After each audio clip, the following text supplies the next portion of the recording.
Entertainment Soldier here, and I am back to talk about A Knight of the Seven Kingdoms, Season 1, Episode 3, and my thoughts on this episode. This is the best episode of the season. I really enjoyed this episode, mainly because of the reveal at the end, because, if you've read the lore, or if you've read the books, you knew this was coming, but the reveal was just smartly done, sticked really closely to the books, I think. And for people who haven't or who don't know who this character really is, I think it's a good reveal. But other than that, the other best part of this episode has to be just Dunk.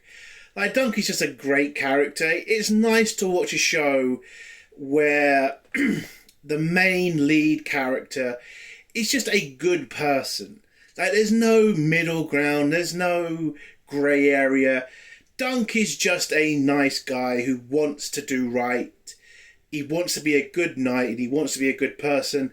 And, it is funny to see it in the Game of Thrones world, because that world, like, if Dunk wasn't a lead character, you would know he wouldn't last long in the Game of Thrones universe, because that universe does not reward kindness, it rewards evil and shit like that.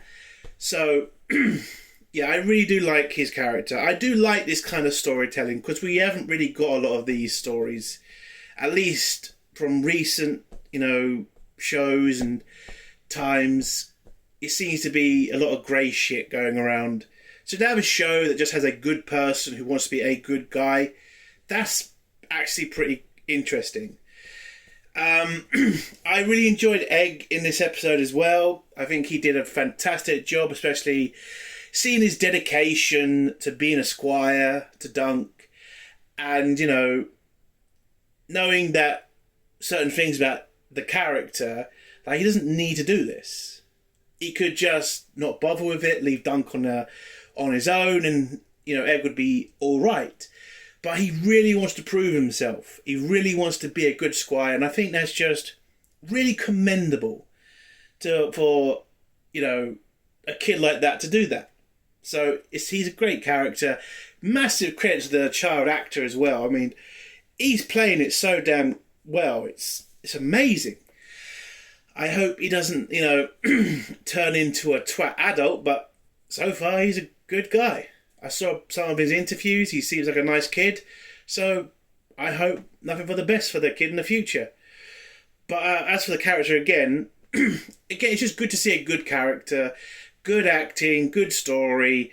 It's just a good watch. I love the story as a whole. I love the little details they give in this episode. Like, Egg sings a song which is about the Blackfire Rebellion, and that was kind of funny. I love the political side of this episode, where a certain character does something to a creature, and you can kind of see the problems with this because of the politics that's going on at this tourney, especially to do with, the Blackfire Rebellion, They've only just come out of that, and some idiot decides to cause a massive problem by doing something stupid, and, it's just interesting to watch. I also want to say I love the lengths of these episodes. It doesn't need to be an hour long. 30 minutes is totally fine. You get enough information. Listen, I do kind of think, I do wish the episodes were put together and we just got a movie out of this, because I think this could be a decent movie. So, where I don't mind and I do enjoy the fact this is not an hour long, I do think this show could do hour-long episodes, and I think they would be just as good, if not better. And again, you do want that from a show. You want more, you need more, and, it is good to see that A Knight of the Seven Kingdoms is getting good viewing numbers, so HBO will be able to see that, yes, you can do nice stories like this. You can have good characters like this. It doesn't need to be these, massive stories that have massive implications on the universe. It could just be a small story about a good person trying to get through a bad world, which is great.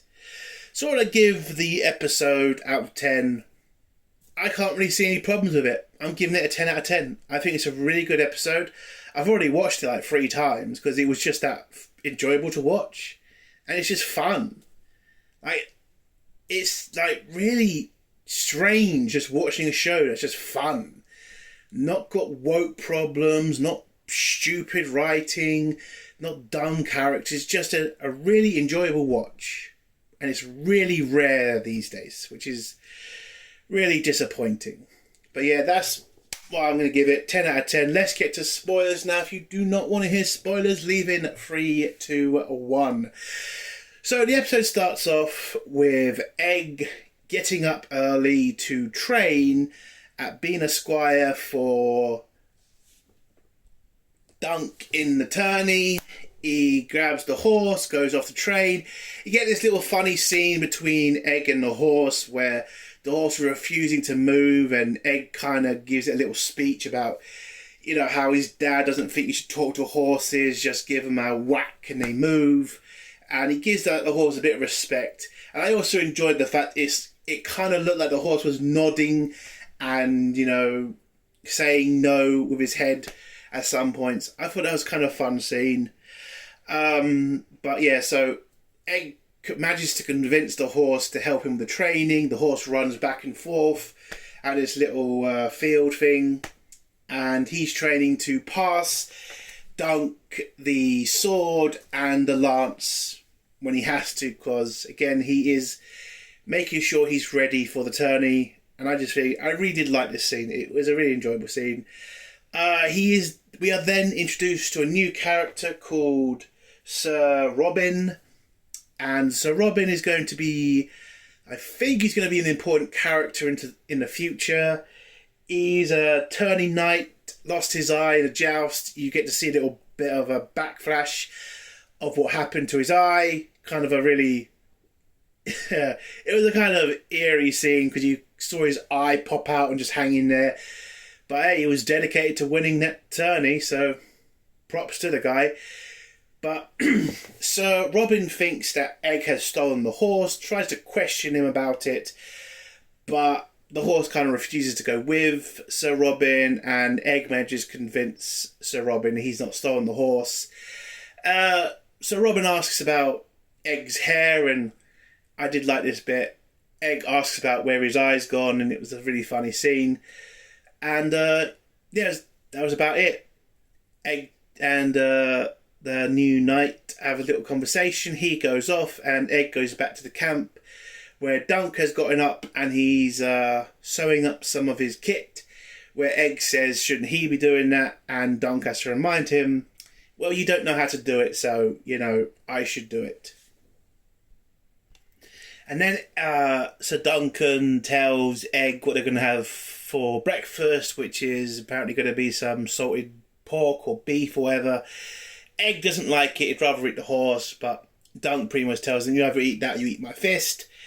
And, you know, you can kind of see that Dunk doesn't, you know, I don't think he'd ever do it. I don't think he'd ever hit Egg, but I think he just says that because he needs to get the point across and, you know, get Egg to accept that life's not easy and he has to get what he gets.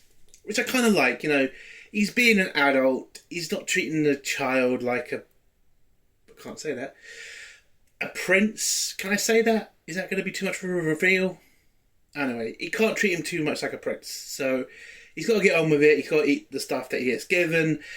Egg then goes off and... Dunk then starts to teach Egg how to sew. And then Duncan goes off to puke because he's worried about the tourney. You can hear Egg in a tree singing a Blackfire Rebellion song about how they beat the Blackfires. And Duncan then comes back after his puking session and tells Egg to get his armour ready, where Egg has to tell Duncan, yeah, you're not fighting today because it's all the families and all the rich people that fight today. Tomorrow you have the fight because that's when everybody gets a chance. And then Dunk asks a question of like, so why am I puking? And get this funny answer from Egg, that's a mystery. I thought that was pretty funny. So they're heading to camp, or heading to the tourney camp. Duncan gets some eggs. Egg gets some pork, and Duncan then bumps into the girl he fancies, and you get this kind of really awkward moment between them where Egg kind of takes the mick out of him, which is pretty funny. They have breakfast, then they watch some jousting matches where you get this little fun scene between Egg and Dunk where they start kind of imitating each other, which is a fun scene. You can tell they're getting really close to each other, and it's a nice scene. It's a really nice scene. You then get the introduction of a new character, or at least a reintroduction, and we get introduced to the main protagonist of this series, which is Aegon Targaryen. Now, he's going to be jousting today, and he wants to, well, he does this little thing where he tries to pretend he's going to challenge his cousin, Baelor Targaryen's son, but he, apparently he was kidding, challenges another night, they have a jousting session with each other, where it looks like Aegon is kind of cheating because the first match he kind of leans way too far over, which is, I think it's cheating and jousting. And then when they go for the next run, he then kills a horse, which angers the fuck out of the public, and you just see Baelor kind of putting his head in his hands because Aegon doesn't give a shit. Aegon is a Targaryen who still thinks they have dragons and still thinks that they're the most untouchable family in Westeros. Now, the political side of this whole situation is Aegon still thinks that the Targaryens are this massively powerful house, and they can do what the fuck they like, and the commoners and the lords have to do as they're told.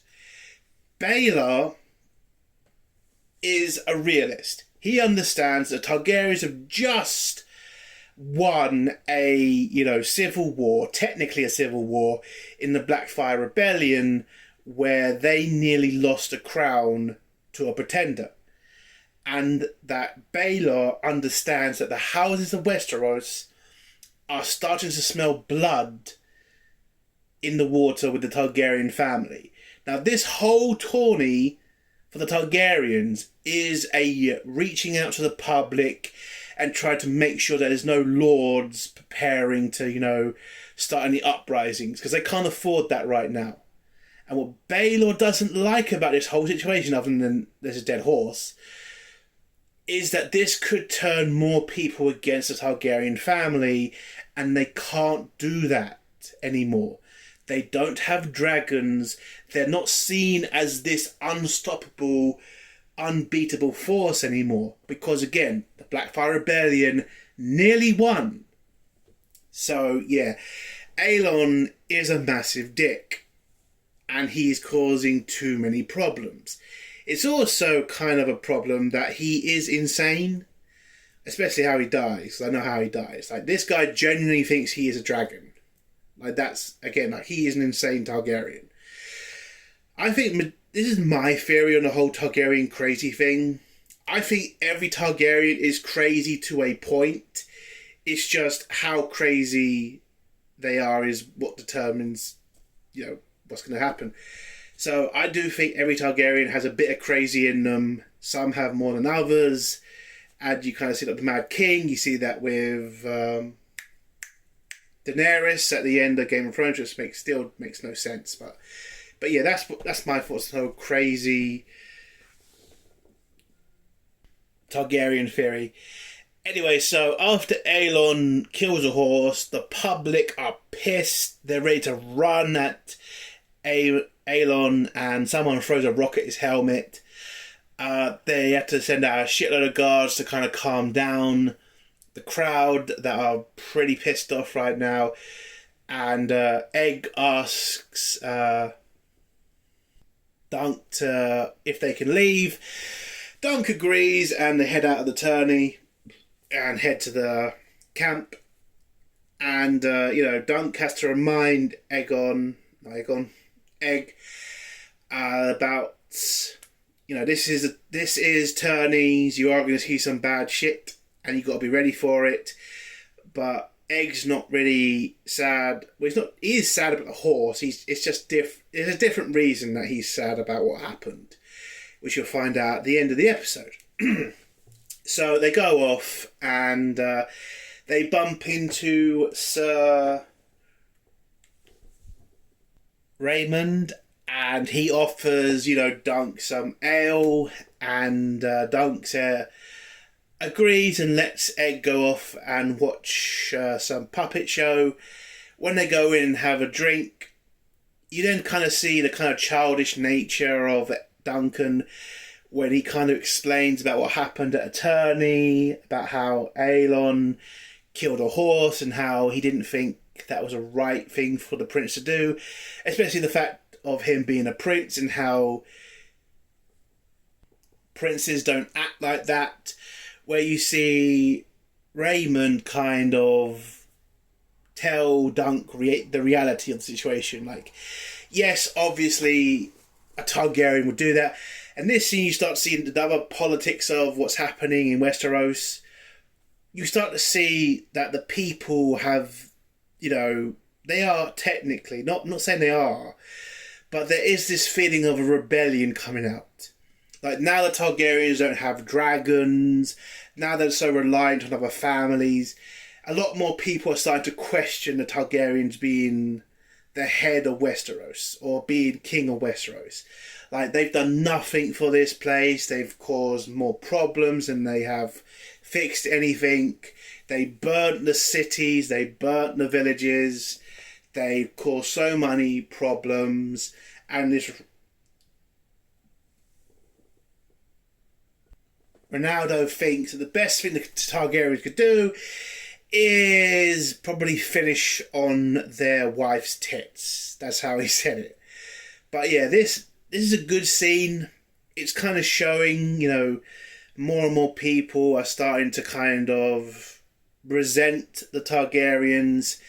They don't really see them as Westerosi. They still see them as foreign.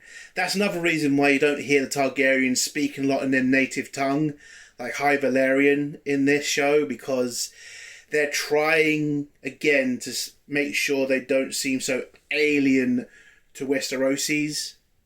Because, if you watch House of Dragon, they do talk High Valyrian as much as they can, because, again, they've got dragons, they can do what the fuck they like. This period, again, the Targaryens are in they do have big problems, they're not as strong as they used to be, so they have to change with the times. So, again, it's great to kind of see this. That's why I like this time period. It shows the Targaryens not at their weakest, but definitely not at their strongest, and how they have to adapt to survive. So whilst this is all going on with Raymond and Duncan, we go back to the show where there's a little dragon story going on, where the girl Dunk fancies does this little play and she stabs and kills a dragon. And who comes in at that exact point but Aelon? And then he decides to do something crazy. So we go back to Duncan having his ale, and then Egg runs in and tells Dunk about what's happening in the tent. And Duncan runs in there and we see Aelon breaking the fingers of the actress because he sees this play as an insult to the Targaryens because it's killing a dragon and dragons never lose. Duncan comes in, grabs him, throws him down, punches him in the face. He then grabs his knife and then Dunk kicks him in the face, and then Aelon's Targaryen guard grab Dunk, and Aelon pretty much asks, why did you waste your life for this woman? And you've nearly knocked out one of my teeth, so I'm going to break all of yours. His men grab him, push him down on the edge of something, where they're preparing to break his teeth. And then we get the surprise of the episode. Egg runs in and demands the guards let Duncan go, where it's then revealed the big secret of the episode, the big secret of the show. Egg is Aegon Targaryen. He is a Targaryen, and yes, Dunks. Squire is a Targaryen. And the episode ends with everybody shocked and, ready for next week's episode. I did really enjoy this episode. It's a nice, fun episode. I enjoyed the politics of it as well. You know, again, as I've said many times, this is probably the most interesting period for Targaryens, how they had to adapt and all that. But yeah, just watching a show that's fun, watching a show where you can actually get behind the lead character and not have it be some bullshit trope or some, boring, messed up grey story. It's just fun to watch. And yeah, it is a small story, and it's in a kind of small part of Game of Thrones, but it's just fun to watch. And yeah, I'm never going to be bored of watching stuff like this. So credit to the writers on this, credit to HBO for, making it. It's a fun little episode. And what's really surprising is the budget's apparently not that big on this. I mean, it's pretty small. So that's amazing, because, there are some projects that are going on right now, like Star Trek Academy. That's like about 10 million an episode, and this apparently is only 100,000 or a couple of million an episode. So yeah, the quality is in the writing, not the money. And I hope studios kind of look at this and kind of realise that you don't have to spend a shitload of money to have a success. You just have to write good characters, good episode, interesting stories. That's all you need to do. But yeah, I can't wait for next week's episode. That's when it really gets interesting, when we get to, a certain trial by, I'll just leave it there. So that's going to be a great part. And yeah, I can't wait. And that's the end of my review. If you like this review, give it a like. If you dislike this review, give it a dislike. And if you like my content, do think of subscribing. And if you have a comment, leave below and I'll try to get back to it. Entertainment Soldier,